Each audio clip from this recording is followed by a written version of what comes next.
जय हिंद बच्चों, नमस्कार। मैं हूं अमन शर्मा और आप सभी का मैथ्स एनालिसिस में स्वागत है। इस वीडियो में हम लोग पढ़ने वाले हैं class 10th NCERT triangles chapter से। हमारे पास है थ्योरम 6.2।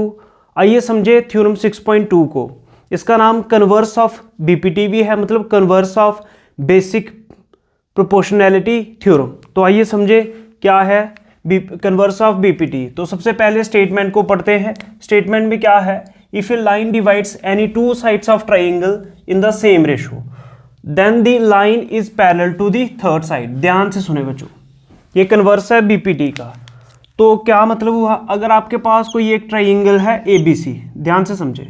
जैसे आपके पास कोई एक ट्राइंगल है ABC, तो क्या बोल रहा है?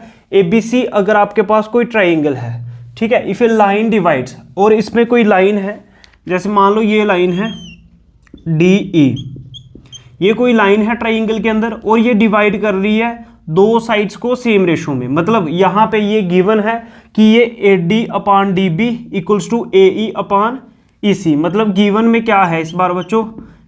AD upon DB equals to AE upon EC। मतलब ये जो लाइन DE है ये इन दो साइड्स को सेम रेशो में डिवाइड कर रही है, AD upon DB equals to AE upon EC। लेकिन आपको प्रूव करना है कि ये पैरेलल भी है, DE पैरेलल है BC के, ये आपको प्रूव करना है। तो टू प्रूव में क्या आ जाएगा बच्चों? टू प्रूव में आ जाएगा कि ये DE पैरेलल है BC के। तो ये आपको प्रूव करना है। स्टेटमेंट को ध्यान रखें, सीधा लिख रहा है if line divides any two sides of a triangle in the same ratio. Same ratio में डिवाइड कर रहा है, इफ से लेके यहां तक ये गिवन है। देन का मतलब जो आपको प्रूव करना है, then the line is parallel to the third side. फिर ये लाइन थर्ड साइड के पैरेलल होगी। बोलो बात समझ में आई? अब देखो इसको गिवन में लिख लेंगे। सबसे पहले गिवन लिखेंगे ए ट्राइंगल ABC इन विच ए लाइन DE। आपके पास एक ट्राइंगल है ABC जिसमें लाइन DE जो है AB पे इंटरसेक्ट कर रही है, AB को इंटरसेक्ट कर रही है DE पे, और AC को इंटरसेक्ट कर रही है E पे। तो ये लिखेंगे intersect AB at D and AC at E such that, ऐसा है कि AD upon DB equals to AE upon EC है। तो ये चीज़ आपको गिवन है, ठीक है, ये चीज़ याद रखें, ये गिवन है। प्रूव क्या करना है कि DE पैरेलल है BC के। तो टू प्रूव में आ जाएगा DE पैरेलल BC। बोलो बात समझ में आ रही है?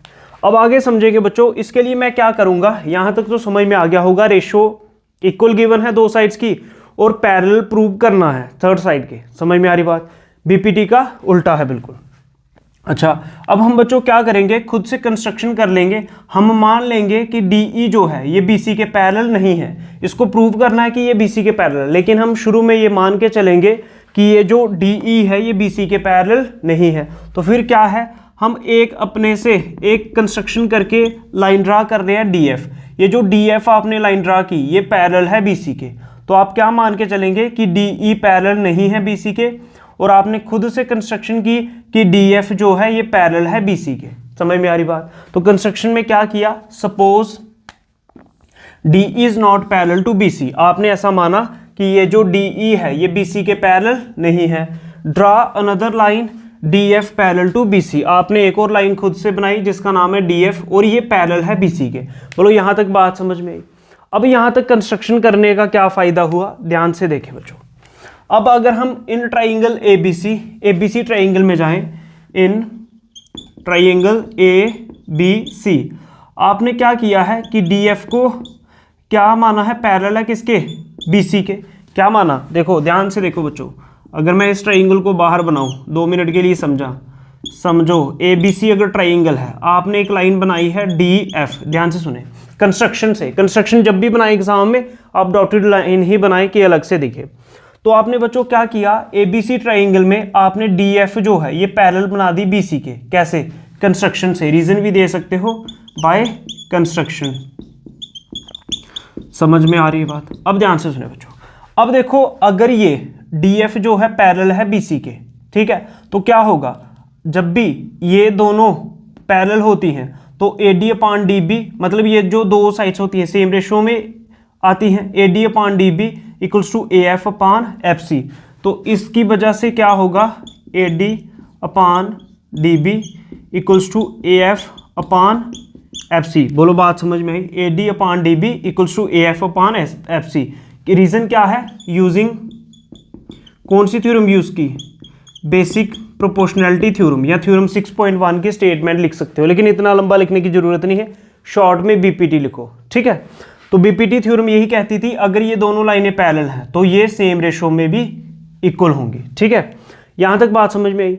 अब बच्चों ध्यान दीजिए, हम इसको हटा रहे हैं, इसको भी हटा देते हैं, इतना ही काम था। अब ध्यान से देखें, लेकिन आपको ये चीज गिवन भी है, but AD upon DB equals to, लेकिन AD upon DB AE upon EC के इक्वल है। समझ रहे हो ये कहाँ से आया बच्चों, ये गिवन था आपको। अच्छा, अब ध्यान से देखिए बच्चों, अगर मैं इसको फर्स्ट इक्वेशन मानूं और इसको क्या सेकंड इक्वेशन मानूं, ध्यान से सुने, ये तो आपको गिवन था कि AD upon DB equals to AE upon EC, लेकिन ये चीज़ कहाँ से इक्वल हुई, रेशो इक्वल दो साइड्स की, ये बीपीटी थ्योरम यूज़ की, ठीक है। अब दोनों की अगर लेफ्ट हैंड साइड सेम है तो बच्चों फर्स्ट और सेकंड इक्वेशन की राइट हैंड साइड भी सेम होगी, ठीक है। अगर किसी भी इक्वेशंस की दोनों की लेफ्ट हैंड साइड सेम है तो राइट हैंड साइड भी सेम होगी। तो इसको लिखे होंगे कैसे, from equation first and second. First और सेकंड इक्वेशन को देखो, लेफ्ट हैंड साइड दोनों की सेम है तो राइट हैंड साइड भी क्या हो जाएगी, सेम। तो क्या आ जाएगा, AF अपान कितना, FC equals to AE upon EC, AE upon EC, ठीक है। अभी यहाँ पे हम पहुँच चुके हैं, अब थोड़ा ही प्रूफ में बचा हुआ है, ध्यान से सुने। अब यहाँ पे आ रहा है AF upon FC, AF upon FC। बच्चों ध्यान से देखो, AF अपान FC ये तो पूरा AC बन सकता है, ठीक है, प्लस होके AE upon EC, AE upon EC ये भी पूरा AC बन सकता है। अब मेरे को AC, अगर यहाँ पे AC और AC आ जाए इक्वल्स टू के आमने सामने सेम वैल्यू कट जाएगी, तो इसके लिए मेरे को क्या करना पड़ेगा, दोनों साइड 1 को ऐड करना पड़ेगा। तो मैं क्या करूँगा, अभी रीज़न पता चलेगा, एडिंग 1 ऑन बोथ साइड्स, दोनों साइड्स मैंने 1 को ऐड किया तो क्या आ जाएगा, AF upon FC plus 1 equals to AE upon EC plus 1। अभी पता चल जाएगा कि 1 को ऐड क्यों करना पड़ा, ध्यान से सुनिए। अब ये क्या है, इसके नीचे कुछ नहीं तो 1, AF इंटू 1 कितना बच्चों, AF प्लस FC इंटू 1 कितना, FC अपान, इसके नीचे कुछ नहीं तो 1, FC इंटू 1 कितना, FC इक्वल्स टू, इसके नीचे कुछ नहीं तो 1, AE into 1 AE plus EC into 1 बच्चों, EC अपान, इसके नीचे कुछ नहीं तो 1, EC इंटू 1 कितना, EC, ठीक है। जब भी बीच में प्लस हो, क्रॉस मल्टीप्लाई और इसको नीचे इसी से मल्टीप्लाई करना होता है। अब बच्चों देखो, AF प्लस FC क्या है, AF प्लस FC क्या है, ये तो पूरा AC बन रहा है, AC अपान कितना बच्चों, FC equals to AE plus EC, AE plus EC ये क्या है, पूरा AC अपान EC, ये कहाँ से हुआ, ठीक है, फ्रॉम फिगर डायग्राम से हमने देखा है। अब ध्यान से देखो, इक्वल्स टू के आमने सामने सेम वैल्यूज कट जाती हैं तो ये कैंसिल होके क्या बच जाएगा आपके पास, ध्यान से देखें, ध्यान से, आपके पास बचा 1 अपान FC, ध्यान से देखें क्या बच गया, यहाँ पे AC से AC कैंसिल, आपके पास बचा 1 upon FC equals to 1 upon EC। अब इक्वल्स टू जब भी आ जाए बीच में तो क्रॉस मल्टीप्लाई, EC इंटू 1 कितना, EC equals to FC into 1 कितना, FC।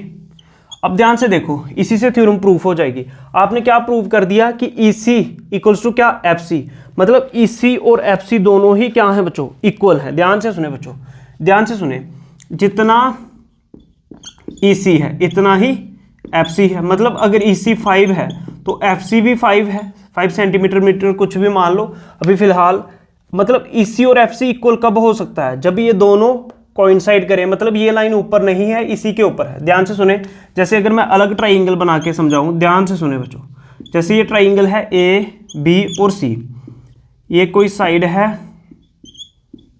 ठीक है, DF।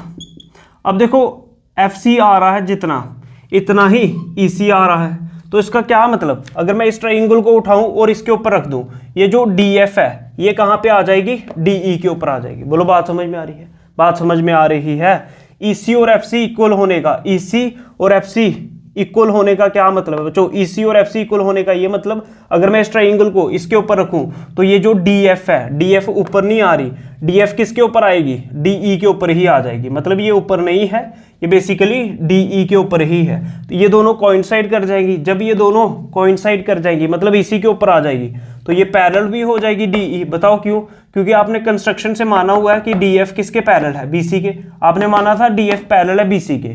अब आपने ये बता दी ये दोनों इक्वल है तो DE भी पैरेलल हो जाएगी BC के। बोलो बात समझ में आ रही है, ठीक है। तो बस इसी से प्रूफ हो जाएगा, बस आपको लिखना है क्या, तो आप नोट कर लो, हम लिखवा देते हैं। बस बच्चों ये लाइन ऐड कर ले, which shows that E and F must coincide, ठीक है। कोइंसाइड का मतलब ये जो DE और DF है दोनों एक ही लाइन के ऊपर है, समझ रहे हो। जैसे मैं आपको यहाँ से दिखाऊं तो ये एक ही लाइन पे दिख रहे हैं, लेकिन अगर आप इसी को साइड से देखें तो कुछ अलग अलग दिखेंगे, समझ में आ रही बात। तो बस इसी को लिखने से DE पैरेलल हो जाएगी BC के, ठीक है। DE पैरेलल हो जाएगी BC के, क्योंकि DF पैरेलल थी BC के कंस्ट्रक्शन से, जब ये इसी के ऊपर कोइंसाइड कर गई तो ये भी पैरेलल हो जाएगी, बस हैंस प्रूव कर देना, ठीक है। अगर आपको मैथ्स एनालिसिस की ये वीडियोस अच्छे लग रहे हैं तो वीडियो को लाइक करो, शेयर करो, चैनल को सब्सक्राइब करो। जय हिंद, जय भारत, नमस्कार।